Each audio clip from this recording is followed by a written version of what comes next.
Hello दोस्तों, कैसे हो? आपका स्वागत है त्रिपाण स्टडी सेंटर में। आज जो हम करने जा रहे हैं क्लास 12 एनएस बोर्ड का जो है चैप्टर नंबर 22 ज्योग्राफी का, यानी भूगोल का चैप्टर जो 22 है, जो कि काफ़ी महत्वपूर्ण है, जिसमें आज हम करेंगे लैंड यूज़ एंड एग्रीकल्चर, यानी भूमि का उपयोग और कृषि। ये चैप्टर जो होगा कई मानने में बहुत ही महत्वपूर्ण होगा हर एक क्लास के बच्चों के लिए, चाहे वो एनआईएस में पढ़ते हों, चाहे सीबीएसई के बच्चे हों, चाहे यूपी बिहार बोर्ड के बच्चे हों, इवन कि जो बच्चे कॉम्पिटिशन तैयारी करना चाहते हैं, चाहे यूपीएससी एग्जाम की तैयारी कर रहे हैं, उनके लिए भी ये सिलेबस बहुत काफ़ी महत्वपूर्ण होने वाला है।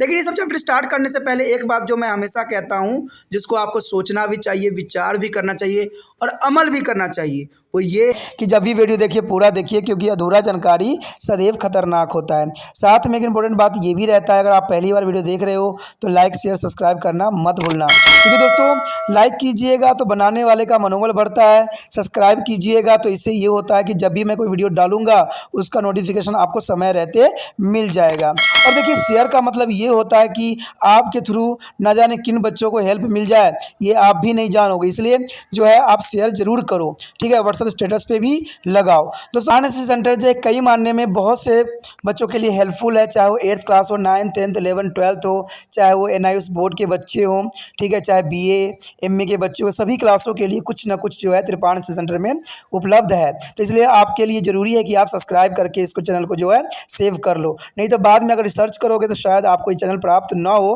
तो इसलिए सोचना नहीं, विचार नहीं करना है, सब्सक्राइब करके जो है अपने पास सेव करना है। दोस्तों ये तो बात था आपके लिए, लेकिन अब देखते हैं हमारा आज टॉपिक क्या है। The next topic is the most important here, agroclimatic region of India. There is the most important agroclimatic region of India. India has a diverse to the agro-climatical condition. It has almost all types of climatic conditions capable of producing almost all kind of agriculture produced in one or the other region. Several attempts has been to be made to be classify India into the various agricultural religions based on climatic and natural vegetation. There is an important here. In 1989, the Planning Commission divided India into the following 15 agro-climatic regions. There is the most important here. In 1989, the Planning Commissions divide India into following 50 agro-regions here. The show there the most important here part is the 15. The first here, the northern western Himalaya. The northern western Himalaya, and second here, northern eastern Himalaya. The lower Ganga Plain is also important. The middle Ganga Plain, the upper Ganga Plain, and the trans Ganga Plain is the Punjab Plain. There is an important the eastern plateau and hill station. There is an important point. And the next year there is central plateau and the hill, the western plateau and the hill, the southern plateau and hill. There is an important here part. And the next year the east coastal plain and hill, and the next the best coastal plain and ghat, the Gujarat plain and the hill, the western dry region, and the last year Iceland. There is the most important point here, and show here the map and the all understanding on clarity for your mind. Here show the 15th on the climate condition of India. There is the most important here the first, second, third, fourth, fifth. The almost of 15 of here. There is the most important for the climate condition of India on show your screen. There is a map. A map is clear for all of position of the Indian climate condition of India, and the state also show in this area. The 4th, 6th, 7th, 8th, this is important here. The Bihar is the 4th, and is the Uttar Pradesh is the 5th, and Punjab and the Haryana is the 6th now. There is the most important, also is important for the all the part on your screen. देखा जाए तो यहाँ पर जो हमारे समक्ष आया है भारत के जलवायु आधारित कृषि प्रदेश, तो ये बात जानना आपके लिए काफ़ी दिलचस्प रहेगा कि भारत की जलवायु जो आधारित जो है कृषि प्रदेश कैसी है और इसकी क्या विशेषता है। तो ये काफ़ी महत्वपूर्ण बनने वाला है।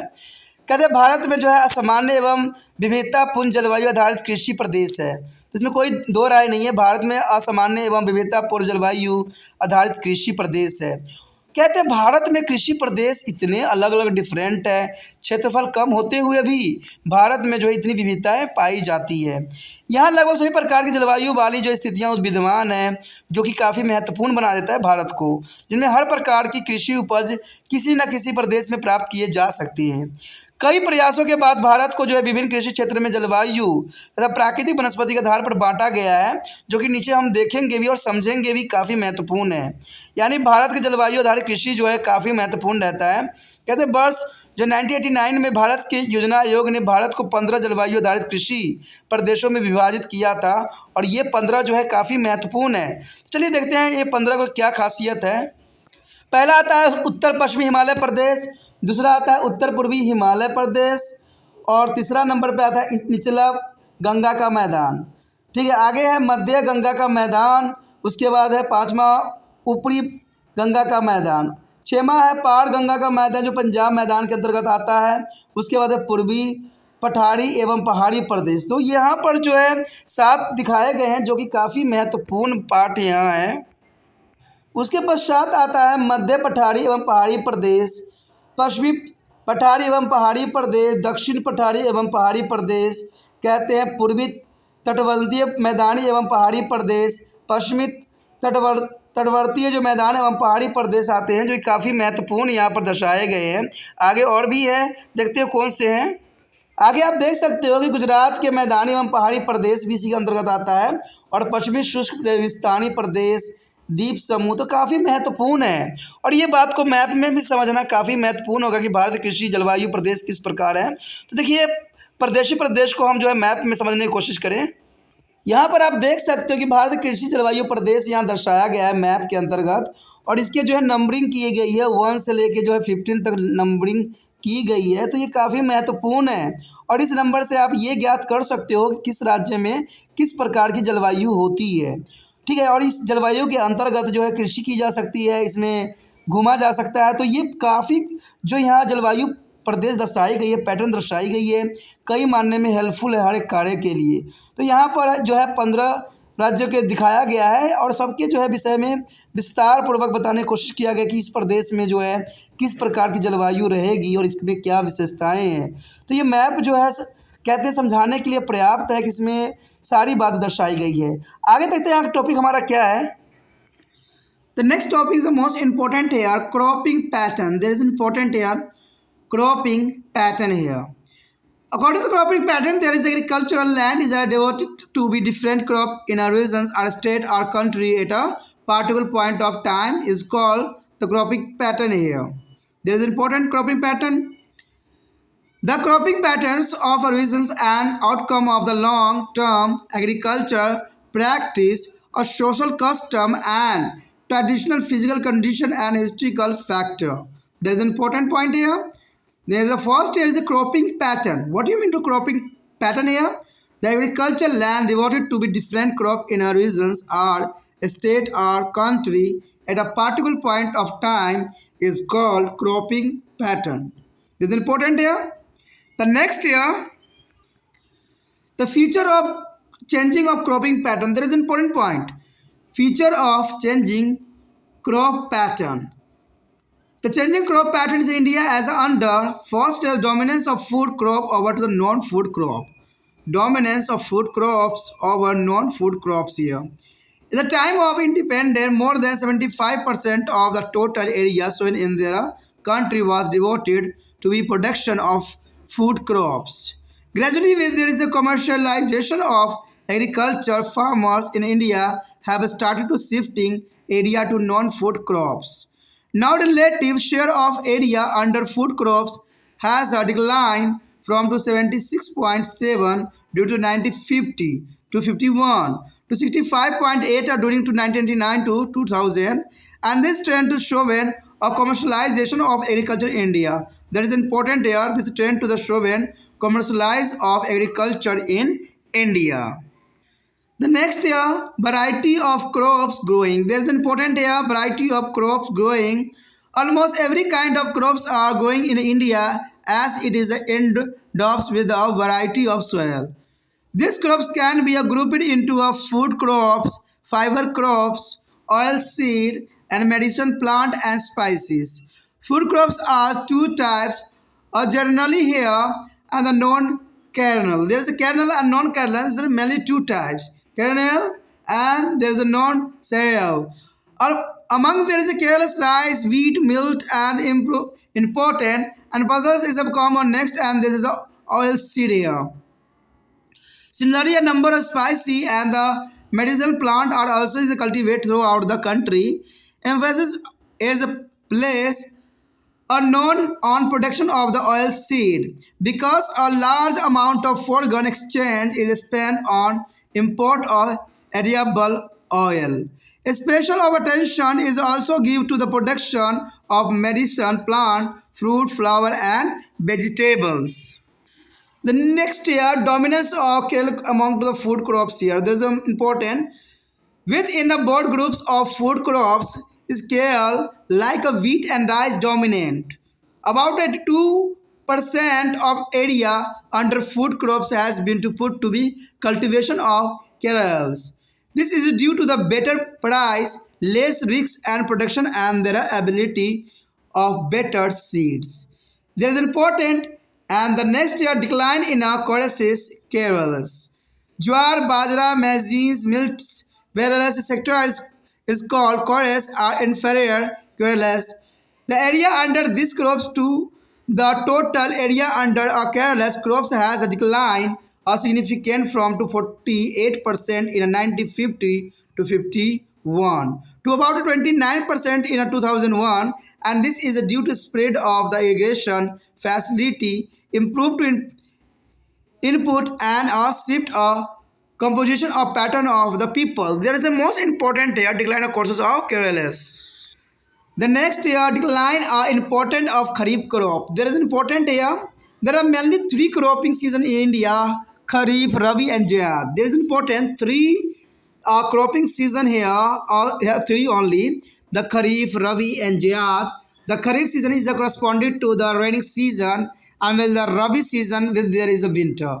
You know that kharif is a season corresponding to the rainy season, and while the rabi season is the winter.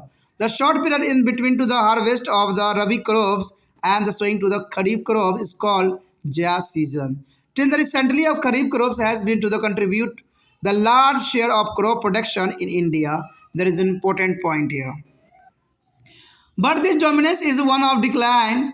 The share of the kharif has a decline from to the 71% in the 1970 as to the 49% in the 2003 and 2004. This make a significant change in the India is agricultural practice after the Green Revolution. And this change is important because it is would be a lesson to the uncertainty in the crops production. As the rabi crops are more reliable than to the kharif one. The kharif crops are not reliable, and because they are mostly dependent on the rainfall. The most part of India get a rainfall from a monsoon, which is the variables. A contrary to this is a mostly rabi crops in India are rice on irrigation, which is the comparatively reasonable. There is important in this box. A climatic rainfall, temperature, humidity, soil size of form, ability for fertilizer, and good quality of seed.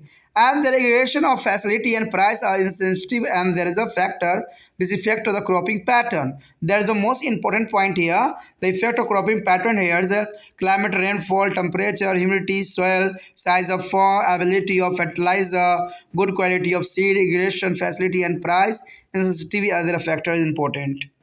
यहाँ पर जो हमारे समक्ष आया है फसल प्रतिरूप। देखिए फसल प्रतिरूप होती क्या है जानना बहुत ज़रूरी है।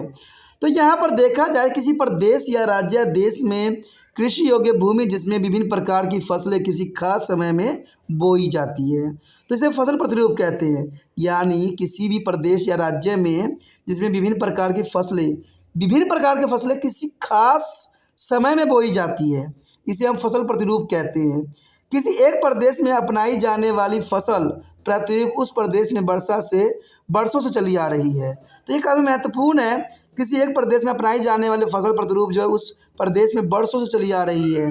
और कहते हैं खेती करने की जो है परिपाटी सामाजिक रिवाज, परंपराएं और भौतिक परिस्थितियों या ऐतिहासिक कारकों के प्रतिफल होती है। तो ये काफ़ी महत्वपूर्ण है। देखिए जो चीज़ सदियों से चली आ रही है वो काफ़ी महत्वपूर्ण है और जो सदियों से चली आ रही है उसमें आपको पारिपट्टी, सामाजिक रिवाज, परंपराएं, भौतिक परिस्थितियाँ एवं ऐतिहासिक कारकों के प्रतिफल ही होते हैं। तो ये काफ़ी महत्वपूर्ण बात है। कहते देखा जाए तो परिवर्तित फसल प्रतिरूप की विशेषता क्या होगी। भारत का बदलता फसल प्रतिरूप इस प्रकार से है। कहते हैं सबसे पहले तो हम खदान फसलों की अखाद्यान्न फसलों पर प्रधानता देखेंगे। तो काफ़ी महत्वपूर्ण बात है कि खदान फसलों और अखाद्यान्न फसलों पर क्या प्रधानता है। स्वतंत्रता प्राप्ति के समय भारत में कुल बोए जाने वाले क्षेत्र के 75% से अधिक क्षेत्रों में केवल खाद्यान्न फसल ही उगाई जाती थी। यानी कि स्वतंत्रता से पहले की बात है, 75% जो थी खाद्यान्न फसलें ही उगाई जाती थी। और इसके पश्चात प्राय भारतीय कृषि में जो है वर्गीकरण सुविधाएं होते ही किसानों का जो है खाद्यान्न फसल की तरफ आकर्षित बढ़ता गया। अब सोचिएगा खाद्यान्न और अखाद्यान्न क्या होते हैं। खाद्यान्न जो खाने पीने वाले वस्तु के अंतर्गत आता है। अखाद्यान्न जो होते हैं ये खाने पीने के लिए नहीं होते हैं। जैसे आपको पता है जो कहते हैं पैटर्न जो नील खेती की जाती थी, चाहे आप जो है कॉटन करो, तो ये सब काफ़ी जो है अखाद्यान्न फसलें ही होती है। और खाद्यान्न फसलें जो होता है गेहूँ, चावल जो है मक्का, ये सब जो होते हैं खाने के लिए यूज़ होता था। तो पहले तो खाद्यान्न फसलें ही की जाती थी, लेकिन बाद में जब रुझान बढ़ी, विश्व में जो है व्यापार बढ़ी, तो अखाद्यान्न फसलें भी जो है यहाँ पर काफ़ी बोए जाने लग गई और इसकी दिन प्रतिदिन जो है संख्या बढ़ती चली जा रही है। कहते हैं अब खाद्यान्न फसलों का क्षेत्र जो सकल फसलों की बुआई क्षेत्र का जो है 1950 से 51 में 76.4% हुआ करता था, घटकर जो है 1919 में और 2000 में जो है 65.8% हो गई।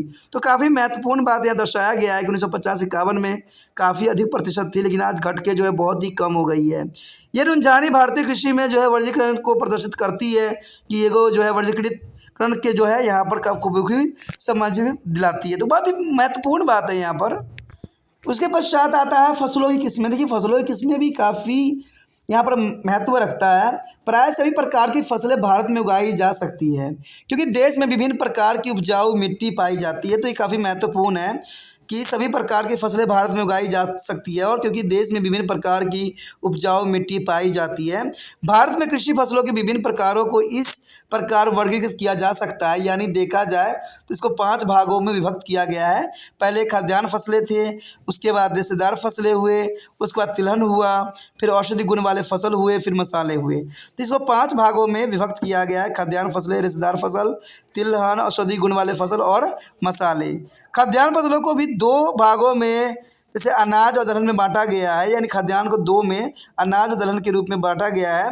अनाज में चावल, गेहूँ, बाजरा, ज्वार और मक्का इत्यादि आते हैं और भोजन में दालें तथा तिलहन भी प्रयुक्त होते हैं, जो कि काफ़ी महत्वपूर्ण बात यहाँ दर्शाया गया है। वर्तमान में जो है अनाज का स्थान तिलहन की फसल लेने की प्रवृत्ति किसानों में ज़्यादा देखने को मिल रही है क्योंकि खाद्य तेलों के आयात पर बहुत सी विदेशी मुद्रा विनिमय में खर्च करनी पड़ती है। किसानों की जो है अभिरुचि को औषधि गुण वाले पौधे, फल, फूल तथा साग सब्जी के उत्पादन की तरफ जागृत करने के लिए विशेष प्रयास किए जा रहे हैं। तो ये काफ़ी महत्वपूर्ण है कि वर्तमान में बहुत सी बातें जो है सरकार लेके चल रही है। खाद्यान्न फसलों में जो है अनाजों की प्रधानता काफ़ी महत्वपूर्ण बात आती है यहाँ पर। खाद्यान्न फसलों में अनाजों की प्रधानता, इस फसलों के समूह में कई प्रकार की फसलें आते हैं, परंतु जो है इसके बीच अनाज जैसे चावल, गेहूँ, मक्का, ज्वार, बाजरा की खेती को जो है प्राथमिकता एवं प्रधानता दी जाती है, जो काफ़ी महत्वपूर्ण है। कहते हैं कुल खाद्यान्न फसलों के जो 82% क्षेत्रों में केवल अनाज ही बोए जाते हैं क्योंकि इससे जो है अच्छी रकम मिलती है तथा उत्पादन में जोखिम भी कम रहता है और उन्नत बीज भी आसानी से उपलब्ध हो जाते हैं। तो ये काफ़ी महत्वपूर्ण बात रहता है कि इस फसलों के समूह में कई प्रकार के फसलें आती है, परंतु इसके बीज काफ़ी जो है इम्पोर्टेंट रखता है। गेहूँ, मक्का, बाजरा खेती प्राथमिक और प्रधानता भी दी जाती है और 82% क्षेत्र में केवल अनाज ही बोए जाते हैं, जो कि और भी महत्वपूर्ण बात को दर्शाया गया है। उसके पश्चात आता है मोटे अनाज की खेती में गिरावट। तो ये काफ़ी महत्वपूर्ण है। मोटे अनाज की खेतों में गिरावट, ज्वार, बाजरा, मक्का, जौ, कोदो, अवाई इत्यादि जो है मोटे अनाज या कुछ घटिया किस्म के अनाज कहलाते हैं। अनाज के कुल बोए गए क्षेत्र के जो है 48% क्षेत्र में पहले ही जो 1950 से 51 मोटे अनाज बोए जाते थे, जो अब घटकर 2001 में केवल 27% तक ही हो गया है। और इस गिरावट के प्रमुख कारणों में प्रमुख कारण अनाज की अच्छे किस्म की उपज के लिए सिंचाई सुविधा का जो है प्रसार होना। तो आप समझ सकते हो कि 2001 में जो है सिंचाई सुविधाओं की जो बढ़ोतरी हुई है, जिसके कारण अनाज में भी काफ़ी बढ़ोतरी देखने को मिला है। तो ये काफ़ी महत्वपूर्ण है कि मोटे अनाजों की खेती में काफ़ी गिरावट आई है, लेकिन जो कहते हैं विदेशों में सप्लाई होने वाले अनाज सब होते हैं उनकी काफ़ी में बढ़ोतरी हुई है।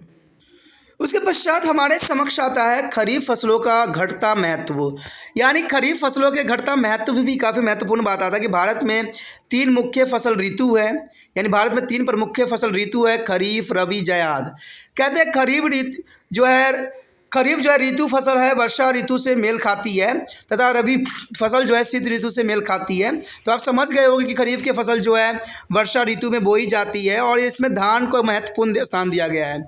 रबी की फसल जो है शीत ऋतु में बोई जाती है, जिसमें जो है कनक को ध्यान दिया गया है, कनक यानी गेहूँ। रबी फसल के काटने के पश्चात तथा खरीफ फसल बोने के बीच का जो अल्पकालीन समय होता है उसे ही हम जायद ऋतु कहते हैं। तो जायद ऋतु के जो है अंतर्गत आप देख सकते हो कि मार्च, अप्रैल, मई जो होती है काफ़ी महत्वपूर्ण होती है जायद फसल के लिए, जिसमें ककड़ी, कीड़े उड़े निकलते हैं। आप तो इस बात से अवगत ही होंगे। कुछ समय पहले तक जो है भारत में सकल फसल उत्पादन में खरीफ फसलों का योगदान सबसे अधिक हुआ करता था, परंतु अब जो है खरीफ फसलों का योगदान घट रहा है और यह 1970 के दशक में जो है 71 था, जो 2003 से 4 में घटकर जो है 39 हो गया है। तो 49 हो जाना काफ़ी महत्वपूर्ण बात रखता है, क्योंकि 71% थी, अब जो है बढ़ते हुए समय में जो 49% हो गई है। तो ये काफ़ी जो है डिफरेंस देखने को मिल रहा है यहाँ पर। भारत में हरित क्रांति के पश्चात कृषि पद्धतियों में बहुत ही महत्वपूर्ण जो है परिवर्तन देखने को मिला है। यानी भारत में हरित क्रांति के पश्चात कृषि पद्धतियों में महत्वपूर्ण परिवर्तन आए हैं। ठीक है, परिवर्तन महत्वपूर्ण इसलिए भी आया क्योंकि अब भारतीय कृषि में रबी फसल के उत्पादन में विद्यमान अनेक अनिश्चितताओं का जो है जोखिम में कमी आई है। तो ये काफ़ी महत्वपूर्ण है कि अनेक जो अनिश्चितताओं में जोखिम में कमी आई है। जहाँ तक फसल विश्वसनीयता का प्रश्न है, रबी फसल की जो विश्वसनीयता खरीफ फसलों से ज़्यादा होती है। खरीफ की फसलें जो है अधिकांश भागों में वर्षा आधारित होती है। यानी खरीफ की फसलें देखा जाए तो वर्षा आधारित होती है। भारत में मानसूनी वर्षा कभी भी जो है विश्वयानी नहीं रहती है। रबी फसलें भारत के अधिकांश भागों में सिंचाई सुविधाओं पर आश्रित रहती है। तो रबी की फसलें जो है अधिकांश भागों में सिंचाई के पे ही आश्रित होती है, क्योंकि रबी की फसलें जो बोई जाती है उस समय जो है बरसात की पैटर्न नहीं रहती है, इसलिए सिंचाई पे ही ये निर्भर रहता है। कहते हैं अगर देखा जाए तो जलवायु, वर्षा, तापक्रम, आर्द्र मृदा, खेत और आकार, उर्वरक और उपलब्धता, उन्नत किस्म के बीज, सिंचाई साधन और विपणन मूल्य के प्रेरणा इत्यादि कारक है जो किसी भी स्थान या समय विश्व में फसल प्रतिरूप को प्रभावित करती है। यानी फसल प्रतिरूप को प्रभावित करने वाले कारक के रूप में आप जलवायु, वर्षा, तापमान, आर्द्रता, मृदा, खेतों का आकार, उर्वरकों की उपलब्धता, उन्नत किस्म की बीज, सिंचाई साधन और विषमता मूल्य के प्रेरणा इत्यादि कारक है जो काफ़ी महत्वपूर्ण यहाँ पर अपना स्थान रखता है।